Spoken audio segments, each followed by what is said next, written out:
नमस्कार मित्रांनो, कोकण फॅमिली माझ्या मराठी यूट्यूब चॅनलमध्ये मी वैभव तुम्हा सर्वांचं मनापासून नव्यानं स्वागत करतो. तर मित्रांनो, कोकणात काही गेले दिवस 15 दिवस तरी खूप पाऊस पडतोय. दिवसातून 1-2 सरी तर पडतातच आणि याचा परिणाम निसर्गावर तर खूप छान प्रकारे झाला आहे. कारण कोकणात आता शेतकऱ्यांनी पेरणीला सुरुवातसुद्धा केली. काही 8 दिवसापूर्वी केली, काही 15 दिवसांनीसुद्धा आधी लोकांनी केले होते. आणि त्यामुळे ते रोप आहे, जे शेतामधले जे रोप आहे, जे आपलं भात शेती आहे, रोप ते खूप छान प्रकारे उगवून सुद्धा आलंय. आणि सतत पडणाऱ्या पावसामुळे नदीला सुद्धा थोड्या प्रमाणात पाणी आलंय आणि ते तुम्हाला मी दाखवतो. कारण मुंबईत तर अजून पावसाचं काही हजेर नाही, पण कोकणात तरी आमच्या हजेर आहे, पावसाने केली आहे. त्याचा परिणाम त्याचा खूप छान झाला निसर्गावरती, तुम्हाला दाखवतो. चला, मी आता आहे सावर्डे गावामध्ये, सुर्वेवाडीमध्ये आहे. सावर्डे गावामध्ये सुर्वेवाडीमध्ये आहे, दत्त मंदिर सुर्वेवाडीमध्ये आम्ही तिथे राहतो. आणि आमच्याच घरा साईडला शेजारी एक नदी आहे ना, ती पाहू शकता. नदीला पाणी देखील आहे. हो,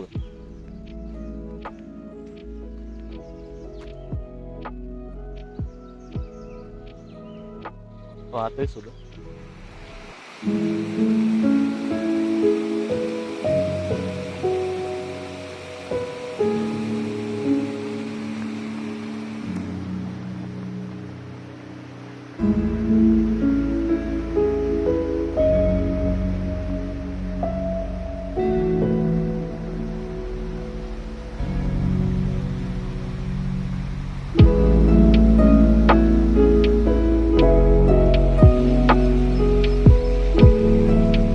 मित्रांनो, कोकणामध्ये अजून सुद्धा पाऊस जर मोठ्या प्रमाणात अजून पडला तर या नदीला लवकरात लवकर पाणी येईल. कारण आजूबाजूच्या अजून गावामध्ये इतकं काही पाणी नाही, कारण सावड्यात पाऊस खूप पडला.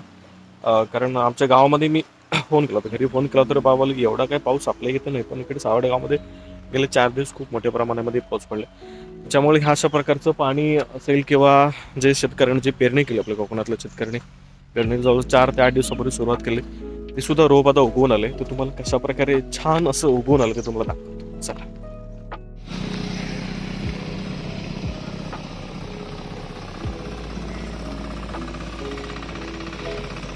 पलीकडे पाहू शकता आपलं कोकणातला शेतकरी आता ट्रॅक्टरने सुद्धा शेती करतोय.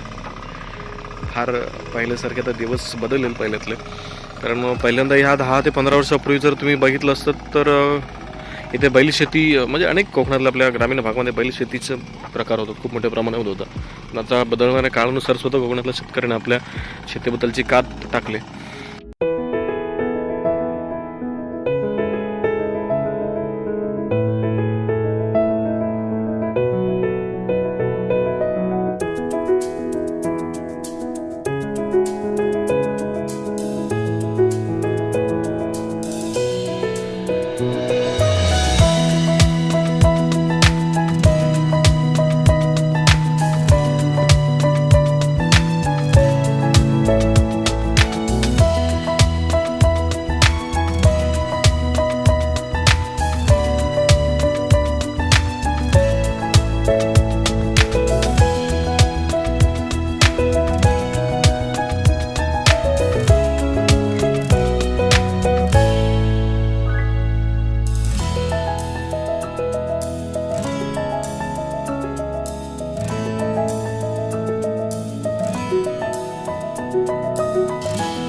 तर मित्रांनो, अशा प्रकारे आपल्या कोकणामध्ये आता थोडीफार पावसाने हजेरी लावल्यामुळे असा पण निसर्गामध्ये थोडाफार आता बदल खूप चांगल्या प्रकारे होताना पाहायला दिसतो आपल्याला.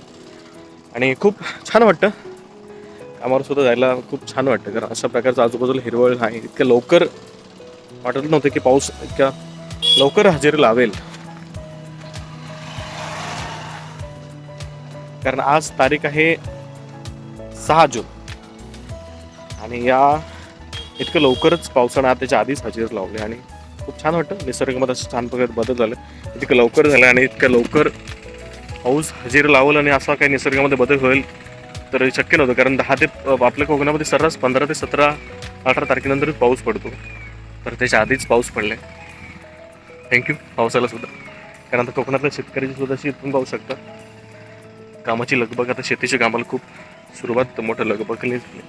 आता फोड होईल, हळूहळू बेर होईल, हळूहळू त्या प्रकारच्या पुढची लावणी वगैरे अशा हळूहळू शेतीच्या प्रोसेस शेतकऱ्यांच्या आमच्या सुरू होतील कोकणातल्या. तर मित्रांनो मला सुद्धा ऑफिसला जायला उशीर होतोय. मी सावर्डे गावामध्ये डेरॉन हॉस्पिटलमध्ये जॉबला आहे आणि आता मला जायला ऑफिसला सुद्धा उशीर होतोय. तर मित्रांनो हा व्हिडिओ इथपर्यंतच होता. हा जर व्हिडिओ तुम्हाला आवडला असेल तर नक्कीच लाईक करा, कमेंट देखील करा, शेअर देखील करा. कारण मागे 1 मेला माझं लग्न झालं, ते लग्नाच्या नंतर पहिलाच हा व्हिडिओ बनवतोय कारण मला सुद्धा वेळ नव्हता, मी खूप बिझी होतो. आणि या बिझी शेड्यूलमध्ये सुद्धा आजपासून व्हिडिओ आता रेग्युलर येतील. तर सर्वांना सुद्धा माझा नमस्कार, पुन्हा नमस्कार. काळजी घ्या. मुंबईचा जर पाऊस असेल तर खूप अचानकने भयानक असतो, कधीही काय होऊ शकतं सांगू शकतो. तेव्हा सर्वांनी काळजी घ्या, मजेत राहा, आनंदात राहा आणि आपले व्हिडिओ पाहत राहा. थँक्यू, बाय बाय, काळजी घ्या.